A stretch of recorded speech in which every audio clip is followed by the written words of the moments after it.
A Wife's Stratagem by Alfred H. It was with mingled feelings of annoyance and satisfaction that old Lady Glenlivet and her daughters received the intelligence that the only son of the house was about to bring an English bride to the grey old Scotch mansion, where so many generations of his forebears had lived and died. Sir Alec was 26, and it was therefore fully time that he should marry and carry on the traditions of the house, and as the Glenlivets' fortune did not match their long pedigree, it was distinctly an advantage that the newly-wedded bride was so well dowered.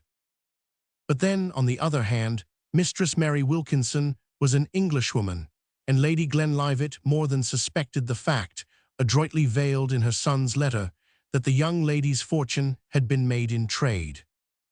Sir Alec Glenlivet, visiting London for the first time in his life, had been hospitably entertained by a distant kinsman, a Scotch lawyer who had settled in the English metropolis, and at his house had met with the orphan heiress of a substantial city trader, to whom Simon Glenlivet was guardian. To Alec, bred up in the comparative seclusion and obscurity of his Scottish home, the plunge into London life was as bewildering as delightful, and he soon thought sweet Mary Wilkinson, with her soft blue eyes and gentle voice, the fairest creature his eyes had ever rested upon, while to Mary, the handsome young Scotchman was like the hero in a border tale. Happy the wooing that's not long a-doing. Mistress Mary was 22, so of legal age to please herself in her choice of a husband, while Simon Glenlivet was still sufficiently a Scotchman at heart to consider an alliance with the ancient and noble family, with which he himself claimed kinship, an advantage which might fairly outbalance his lack of fortune. To do the young man justice, Mary's wealth counted for nothing in his choice. He would as readily have married her had the fortune been all on his side. Indeed, it was with some qualms of conscience that Sir Alec now wrote to inform his mother of the sudden step which he had taken, half fearing that, in the eyes of the proud old Scotch dame, even Mary's beauty and fortune could scarcely compensate for her lack of long descent. And indeed, Lady Glenlivet's Highland pride was not at all well pleased to learn that her son had wedded a trader's daughter, though Mary, or Macy, as her husband now called her, had received the education of a refined gentlewoman, and was far more well-bred and accomplished than were the two tall, awkward daughters of the Glenlivet household, or, for the matter of that, than was the old Lady Herschel. Lady Glenlivet, however, loved her son, and stifled down her feelings of disapproval for his sake. It was undeniable that Mary's money came in most usefully in paying off the mortgages which had so long crippled the Glenlivet estate, and when the bride and bridegroom arrived at their Scotch home, the ladies were speechless in their admiration at the bride's providing. Such marvels of lace and brocades, such treasures of jewelry, such a display of new fashions had never been known in the neighborhood before, and Isabel and Barbara, if not inclined to fall rapturously in love with their new sister, at least utterly lost their hearts. Over her wardrobe, not such a very extensive or extravagant one after all, the bride had thought,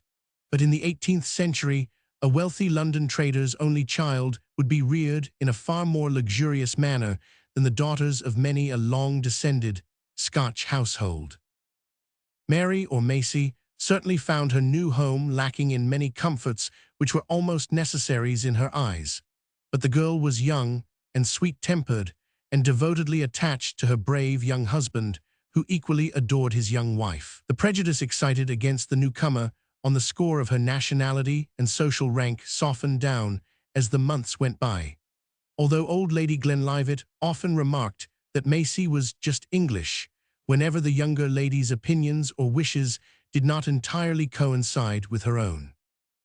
In the kindly patriarchal fashion of Scottish households of the day, Sir Alec's mother and sisters still resided under his roof, and Macy, gentle and retiring by nature, never dreamt of attempting to depose the old lady from her position of house mistress. So the old lady still kept the keys and ruled the servants, and was as busy and notable as of yore, her new daughter being, in truth, often far more submissive to the good dame's sway than were either Isabel or Barbara, who occasionally took the dorts and would have their own wills. Yet Macy was happy enough in her new life, for had she not Alec and his devotion, until dark clouds began to gather in the political horizon. It was the year 1715, a year to be remembered in many an English and Scottish household for many a year to come. Whispers of plots and conspiracies were flying about the land, for the coming of the wee German lairdy was by no means universally acceptable, and many Jacobites who had acquiesced in the accession of good Queen Anne, herself a member of the ancient royal house, now shrank from acknowledging the Elector as their monarch. Simon Glenlivet, a shrewd and prudent man who had lived in London and watched the course of political events, had long ago laid aside any romantic enthusiasm for the cause of the exiled Stuarts, if he had ever possessed such a feeling, realizing perhaps the truth of Sir John Maynard's reply to William III, when the king asked the old man if he had not survived all his brother lawyers. "Aye, and if your majesty had not come, I might shortly have survived the law itself." Macy's father, like most of his brother citizens, had welcomed the deliverer with acclamations, and would doubtless have greeted the accession of George I with equal enthusiasm had he lived to witness it. It was only after she crossed the border that Macy had heard the son of James Roman II, alluded to save as the pretender to whom his enemies denied any kinship with the Stuarts at all. Macy, wise and discreet beyond her years, speedily learnt to stifle her own political opinions amid her husband's family circle, though indeed she was no eager supporter of any party. She had been duly taught that it was a duty to submit to the powers that be, and to pray daily for the king, and like a dutiful little maiden of her time, piously obeyed her teachers' and guardians' injunctions, without troubling her head as to whether the actual lawful monarch of England was keeping his court at St. Germain's or St. James. And Macy's husband, to tell the truth, was scarcely a more vehement or interested politician than herself, though Sir Alec called himself a Jacobite because his father and mother had been Jacobites before him. Lady Glenlivet, a woman of narrow education and deeply rooted prejudices, was a strong partisan of the Stuart cause, strong with all the unreasoning vehemence of a worthy but ignorant woman. So when the Earl of Mar's disastrous expedition was being secretly organized, the emissaries of the plotters found ready acceptance with the old lady, who scrupled not to press and urge her son to join the glorious undertaking, which should restore her lawful king to Scotland and bring added honors and lands to the Glenlivet family. Sir Alec, supremely happy in his domestic life, had at first small desire for embarking in the hazardous scheme of the wisdom and justice of which he felt less positively assured than did his mother. Sir Alec had seen something of the world during his visit to London, and had not been entirely uninfluenced by the views of his wise kinsman. But Lady Glenlivet was not the only foolish woman at that epoch who forced a wiser judging husband, son, or brother into joining a conspiracy which his better sense condemned. And Sir Alec, always greatly under his mother's influence, at length consented to attend that historic meeting at Bremer in the autumn of 1715, where, under pretence of a hunting party, the Earl of Mar assembled the disaffected Scottish nobility and gentry and raised the Stuart standard, proclaiming King James III of England and VII of Scotland. The fiery cross was circulated through the Highlands, and Sir Alec returned to his home to raise a troop of his own tenants and clansmen, at whose head he proposed to join the Earl of Mar. Macy, ordinarily so gentle and retiring, was now roused to unwonted and passionate protest. The scheme for the threatened rising was not unknown in England, and Simon Glenlivet wrote to his quondam ward, urging her most strongly to dissuade her husband from joining a rash conspiracy which could only bring ruin upon all who were engaged in it. "'Tis hopeless, and I thank heaven that it is so, to think of overturning the present condition of things," wrote the cautious London Scot, "and they who take part in this mad conspiracy, of which the English government have fuller details than the conspirators wot of, will but lose their lands, and it may be their heads to boot. I pray thee, my pretty Molly, keep thy husband out of this snare." But this command was not so easily followed. Since his visit to Bremer, Alec himself had caught the war fever, and for once his wife's entreaties, nay, even her tears and prayers, were disregarded by her husband. Sir Alec was all love and tenderness, but join the glorious expedition he must and would, encouraged in this resolve by mother, sister, and kinsfolk, Macy's being the only dissenting voice. And as Lady Glenlivet tauntingly remarked to her daughter-in-law, it was not for the child of a mere English park pudding to decide what was fitting conduct for a Highland noble. Macy should remember she had wedded into an honorable house, and not strive to draw her husband aside from the path of duty.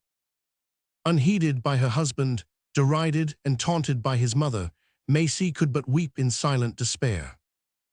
And so the day of parting came, and Alec, looking splendidly handsome in his military attire, stood to take his last farewell of wife and kindred, and to drink a parting cup to the success of the expedition.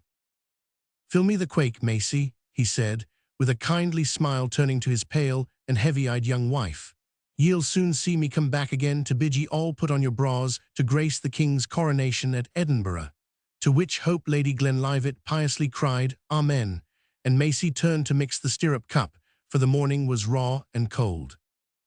"Let Isabel lift the kettle, lass. It's far too heavy for thee," cried Lady Glenlivet, but alas, too late, for Macy stumbled as she turned from the fire, and the chief part of the scalding water was emptied into one of the young man's long riding boots. Alec's sudden yell of pain almost drowned Macy's sobbing cry, and old Lady Glenlivet furiously exclaimed, forgetful of all courtesies, "Ye wretched gawk, ye little fool, ye ha killed my pure lad." "Nay, nay, na sae bad as that, I judge. Dinna greet Macy, my bonny bird, he couldna help it, my dow," cried Alec, recovering himself and making a heroic effort to conceal the pain he felt. "Look to her, some of ye," he added sharply, as Macy sank fainting on the floor. "It was a very severe scald," said the doctor, whom the alarmed household quickly summoned, and it would be many a long day before Sir Alec would be fit to wear his boot or put foot in saddle again. But thanks greatly to the devoted nursing he received from wife and mother, and to his own youth and health, Sir Alec completely recovered from the injury. But in the meantime, the bubble had burst, Sheriffmuir had been fought, Mar's army had been totally routed, the prisons in England and Scotland had been filled with his misguided followers, and the headsman and the hangman were beginning their ghastly work. Sir Alec, thanks to the accident which had prevented his taking any overt part in the rebellion, had escaped both imprisonment and confiscation, and it was probably Simon Glenlivet's influence which had availed to cover over Sir Alec's dalliance with the Jacobite plotters. Macy had proved herself a most tender and efficient nurse, but it was now her turn to be ill, and one quiet day, after she had presented her lord with an heir to the Glenlivet name, she told him the whole truth about that lucky accident with the boiling water. But old Lady Glenlivet never knew that her son had been saved from a rebel's fate by a wife's stratagem.